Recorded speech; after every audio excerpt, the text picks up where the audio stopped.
Julia, Léon et Alex sont au camp enfants organisé par la société CEP. Ils ont tous un point commun. Leur mère ou leur père est atteint de sclérose en plaques, également appelée CEP. Julia raconte que sa mère ne marche pas bien. La mère de Léon n'a pas de problème à marcher. Elle est simplement toujours fatiguée.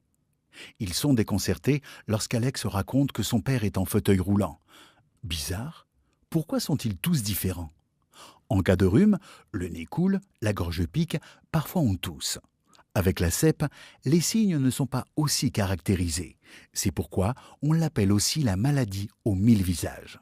Certaines personnes atteintes de CEP ont des problèmes aux yeux. Par exemple, ils ont une mauvaise vue, leurs yeux peuvent les faire souffrir ou ils voient tout en double. D'autres, comme la mère de Julia, n'arrivent pas à bien contrôler leurs muscles et ne peuvent donc pas marcher.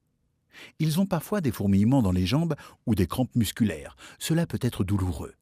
Pendant une certaine période, la mère de Julia devait sans cesse aller aux toilettes et faire attention à ne pas se faire pipi dessus.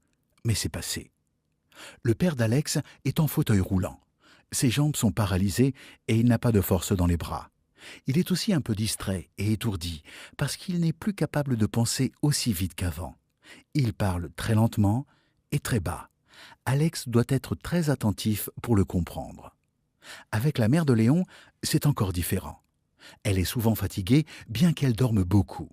Il y a des périodes où elle est triste pendant des jours sans savoir exactement pourquoi. C'est pourquoi on appelle la CEP la maladie aux 1000 visages.